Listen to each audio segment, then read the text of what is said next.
आज की वीडियो में हम बात करने वाले हैं फिल्टर फंक्शन की। ये फिल्टर फंक्शन आप लोगों के लिए कैसे अनोखा है ये आज इस वीडियो में आपको पता चल जाएगा। दोस्तों, अगर आप लोगों ने कभी भी फिल्टर का इस्तेमाल किया है और फिल्टर को यूज करते हुए आपने वो सारे प्रॉब्लम्स को सॉल्व किया है जिससे आप डेटा को एक्सट्रैक्ट करते थे, इस शीट पर, अलग शीट पर, कहीं पर भी एक्सट्रैक्ट करते थे, तो अब आप फिल्टर का यूज मत करिए क्योंकि अब आ चुका है फिल्टर नाम का फंक्शन। इस फंक्शन की मदद से आप बहुत सारे काम और बहुत सारे magic with in a click कर सकते हैं। और इस फंक्शन को प्रॉपर समझना है तो इस वीडियो को कंप्लीट देख लीजिए। यह फंक्शन आपको पूरी तरह से समझ में आएगा, साथ ही इसमें कुछ ऐसी इंटरेस्टिंग ट्रिक भी आपको पता चलेंगी जो आपके डेटास को और अमेजिंग बना देंगी। चलिए शुरू करते हैं इस फंक्शन को। और इसमें ना सिर्फ आप सिंगल फिल्टर लगाएंगे, इसमें आप मल्टी फिल्टर लगाना भी सीख जाएंगे। तो सबसे पहले अगर आप देखें तो मेरे सामने स्क्रीन पर एक क्वेश्चन आ रहा है जिसमें लिखा है कि फाइनेंस और प्रोडक्टिविटी का डेटा आपको क्या करना है, अलग करना है। साफ साफ मैंने मेंशन किया है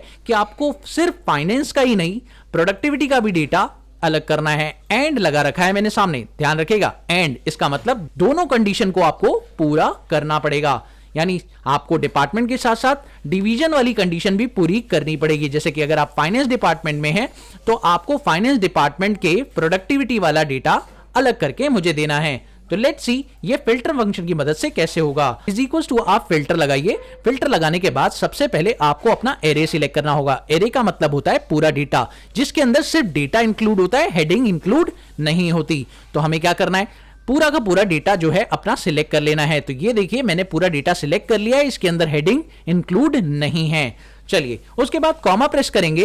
कॉमा प्रेस करने के बाद अब आपको किस बेसिस पर अपना फिल्टर लगाना है वो बता दीजिए। तो हमें लगाना है डिपार्टमेंट के बेसिस पर, और डिपार्टमेंट क्या होना चाहिए हमारा, फाइनेंस। तो हमने कहा डिपार्टमेंट जो है उसमें कौन सा कॉलम आपको इंक्लूड करना है ये आप बता दीजिए, क्योंकि यहां पर लिखा है इंक्लूड कीजिए। कौन सा डेटा, आप इस फिल्टर के अंदर वो डेटा इंक्लूड करिए जो कि फाइनेंस डिपार्टमेंट के बराबर है। तो जैसे ही आप ये करेंगे और अगर आप इसे डायरेक्ट एंटर प्रेस कर दें तो आपको सिर्फ फाइनेंस का डेटा मिल जाएगा। यानी ये फंक्शन प्रॉपर तरीके से काम कर रहा है, कोई दिक्कत नहीं है। लेकिन यहां पर आप देखें तो इस फंक्शन में आप लोगों को एक समस्या दिखाई दे रही है कि यहां पर सिर्फ इंक्लूड का सेल है, उसके बाद आप लोगों को यहां पर एम्प्टी दिखाई दे रहा है। यानी आपको इसका अगर कॉमा लगाकर एक और क्राइटेरिया देना है तो आपको एक और क्राइटेरिया नहीं मिल रहा है। यहां पर सिर्फ आपको बताया जा रहा है कि अगर डेटा एम्प्टी हो, यानी आप फाइनेंस के अलावा कोई और डेटा वहां पर एंटर कर रहे हो, तब आपको क्या आंसर मिलना चाहिए। तो बेसिकली अगर आप कोई ऐसा डेटा एंटर करते हैं जो आपके डिपार्टमेंट की लिस्ट में नहीं है तो आप यहां पर क्या मेंशन करना चाहेंगे। तो हमने यहां पे लिख दिया डबल कोट में ब्लैंक। सिंपल सी बात है, हमें यह मेंशन करना है। तो अगर डेटा उनमें से कोई भी नहीं होगा तो ब्लैंक आ जाएगा। लेकिन यहां पर मेरी एक प्रॉब्लम सॉल्व नहीं हुई। यहां पर जो फिल्टर फंक्शन है ये काम तो कर रहा है, लेकिन अभी इसने सिर्फ एक ही डेटा सेट पर काम किया है जो कि मेरा फाइनेंस है। इसने एंड प्रोस्पेक्टिव के साथ काम नहीं किया जिसमें प्रोडक्टिविटी भी इंक्लूड हो जाए, ऐसे इसने काम नहीं किया। चलिए अब मैं क्या करता हूं, इसे प्रोडक्टिविटी भी इंक्लूड करके दिखाता हूं कि अगर आप प्रोडक्टिविटी भी इंक्लूड करना चाहते हैं तो आपको क्या करना होगा। आपने जो डेटा पहले इंक्लूड किया था उसे आपको ब्रैकेट लगाना होगा और ब्रैकेट लगाने के बाद आपको उसे क्लोज करना होगा। That's simple as that। आपने उसे क्लोज किया, उसके बाद आपको यहां पर लगाना होगा मल्टीप्लाई का साइन, और मल्टीप्लाई का साइन लगाने के बाद आप यहां पर ब्रैकेट अगेन लगाएंगे और अगेन ब्रैकेट लगाने के बाद आप दूसरे क्राइटेरिया को भी इसी तरह से इंक्लूड कर देंगे। और दूसरा क्राइटेरिया क्या है, आपका डिवीजन कॉलम में आपका डिवीजन बराबर होना चाहिए प्रोडक्टिविटी के। जैसे ही आप ये करते हैं और ब्रैकेट क्लोज करते हैं तो दोस्तों देखिएगा एंटर प्रेस करने पर आपको ये रिजल्ट मिल जाता है। लेकिन ये रिजल्ट मिला कैसे, आप लोगों को ये समझना है। चलिए मैं आपको समझा देता हूं कि इसने कैसे फाइनेंस डिपार्टमेंट और प्रोडक्टिविटी दोनों का डेटा ऑटोमेटिकली फाइंड करके आपको दे दिया। ये कैसे हुआ, लेट्स सी। अब इसे समझने के लिए सबसे पहले आपको यह देखना है कि इस पार्ट का जो रिजल्ट मिला है वो क्या मिला है। अगर आप इस पार्ट पर सिलेक्ट करेंगे तो आपको दिख रहा है यहां पर true false true false true false दिखाई दे रहा है।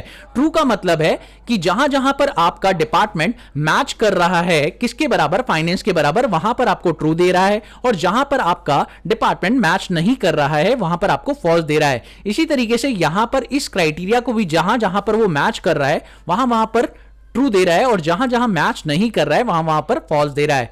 ठीक है, बात समझ गए। और अब अगर आपने वी लुकअप कॉन्सेप्ट पढ़ा है तो एक्सेल में वी लुकअप कॉन्सेप्ट के अंदर आप ये जानते हैं कि ट्रू फॉल्स को हम लोग 0 और 1 की फॉर्म में डिनोट करते हैं। तो अगर इसे 0 1 की फॉर्म में डिनोट करें और यहां पर इन दोनों क्राइटेरिया को एक साथ लें तो आप देखिए ये आपस में मल्टीप्लाई होने के बाद कुछ इस तरह से क्राइटेरिया आपको शो कर रहा है। लेट्स सी, अगर हम लोग इस पूरे डेटा सेट को एक साथ सिलेक्ट करें तो आप ऊपर की साइड देख सकते हैं यहां पर आपको 0 1 1 0 का फॉर्मेशन दिखाई दे रहा है। इसका मतलब क्या है? 0 का मतलब है जहां पर आपका क्राइटेरिया मैच नहीं हो रहा। जैसे कि आप अपनी फर्स्ट पोजीशन चेक कर सकते हैं, फाइनेंस के साथ यूटिलिटी है, फाइनेंस के साथ प्रोडक्टिविटी नहीं है। दूसरा क्राइटेरिया आप चेक करें तो वहां पर 0 आ रहा है क्योंकि सेल्स के साथ प्रोडक्टिविटी है, फाइनेंस के साथ प्रोडक्टिविटी उस एरिया में भी नहीं है। लेकिन तीसरा क्राइटेरिया अगर आप देखें तो तीसरे लेवल पर फाइनेंस के साथ प्रोडक्टिविटी मैच हो रहा है तो वहां पर आपको 1 दिखाई दे रहा है। ऐसे ही ये कंटिन्यूएशन में चलता रहेगा और इसी तरह से जिस फेज पर भी वो फाइनेंस के साथ प्रोडक्टिविटी को मैच करेगा वहां पर आपको 1 दिखाएगा और जहां पर वो मैच नहीं करेगा वहां पर 0 दिखाएगा। तो अब क्या है? बहुत सिंपल, जहां पर 1 दिखाएगा सिर्फ वो वही डेटा को फिल्टर करेगा और बाकी सारा डेटा स्किप कर देगा।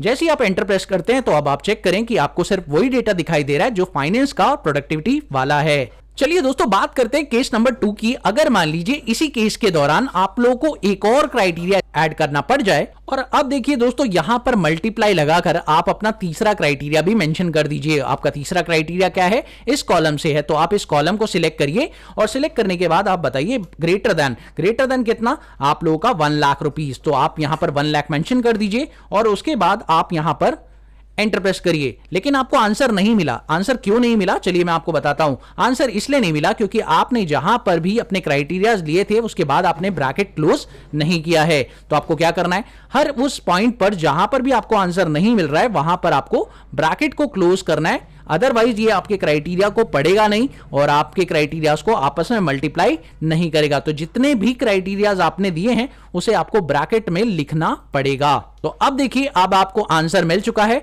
यहां पर आप चेक कर सकते हैं आपकी प्रोडक्टिविटी भी आ रही है, साथ में आप लोगों को यह भी पता चल रहा है कि इस प्रोडक्टिविटी का जो अमाउंट है 1 लाख से ऊपर कितना है और वो पर्सन कौन है जिसकी सैलरी 1 लाख से ऊपर है, फाइनेंस प्रोडक्टिविटी वालों की। ठीक है, तो आपको पता चल गया। चलिए बात करते हैं, अगर मान लीजिए आपको ये क्राइटेरिया कुछ इस तरह से बोल दिया जाए कि आपको फाइनेंस और प्रोडक्टिविटी दोनों का डेटा इंक्लूड करना है, तो अब यहां पर कैसे काम करेंगे? चलिए देखते हैं। यहां पर फाइनेंस के साथ आप प्रोडक्टिविटी कैसे लेंगे, लेकिन इस बार जो कंडीशन है वो एंड की नहीं और की है। तो लेट्स सी ये कैसे होगा। इसके लिए आपको फिल्टर फंक्शन फिर से लगाना है, डेटा सेट को फिर से सिलेक्ट करिए, कॉमा आप डिपार्टमेंट को सिलेक्ट करिए और क्योंकि आपको ब्रैकेट पहले लगाना होगा तो ब्रैकेट स्टार्ट करिए और डिपार्टमेंट को सिलेक्ट करने के बाद आप इक्वल्स टू बताइए और आपका डिपार्टमेंट क्या है ये ब्रैकेट क्लोज करिए। अब आपने सिंपल प्लस का साइन लगा देना है यहां पर, जैसे आपने मल्टीप्लाई का साइन लगाया था इस जगह पर आपको लगा देना है प्लस का साइन और बस आपका काम हो जाएगा। जैसे ही आप प्लस का साइन लगाएंगे क्राइटेरिया अपना मेंशन करेंगे और क्राइटेरिया को प्रोडक्टिविटी बताएंगे, ब्रैकेट क्लोज करेंगे, एंटर प्रेस करेंगे। अब आप देखिए फाइनेंस का जो प्रोडक्टिविटी वाला क्राइटेरिया है वो भी आ रहा है और बाकी अदर क्राइटेरिया भी आ रहा है, लेकिन फाइनेंस का भी आ रहा है और प्रोडक्टिविटी वाला दोनों आ रहा है।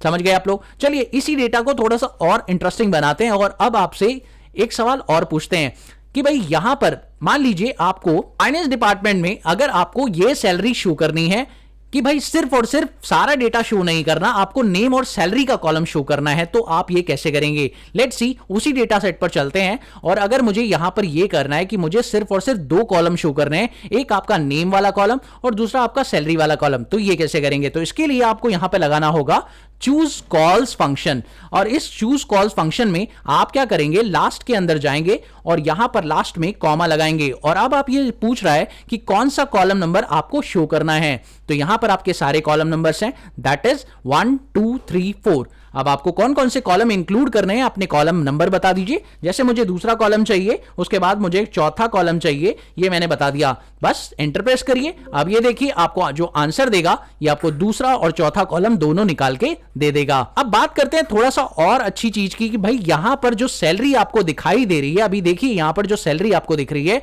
वो दिख तो रही है लेकिन यहां पर ये असेंडिंग ऑर्डर या डिसेंडिंग ऑर्डर में नहीं है। तो आप चाहते हैं कि ये जो सैलरी है, ये जो पूरा का पूरा डेटा है, ये सॉर्ट हो जाए। तो अब आप क्या करेंगे? सिंपली अगर इस डेटा को सॉर्ट करना है तो आपको इस फॉर्मूले के आगे एक फंक्शन और लगाना होगा जिसका नाम है सॉर्ट, और सॉर्ट फंक्शन लगाने के बाद आप लोगों को लास्ट में जाना है और लास्ट में जाने के बाद कॉमा लगाइए और इंडेक्स बताइए, यानी कौन सा कॉलम जो सॉर्टिंग है वो कौन से कॉलम में करनी है। आपके पास दो कॉलम है इस डेटा के अंदर, एक है नेम वाला कॉलम और एक है सैलरी वाले कॉलम।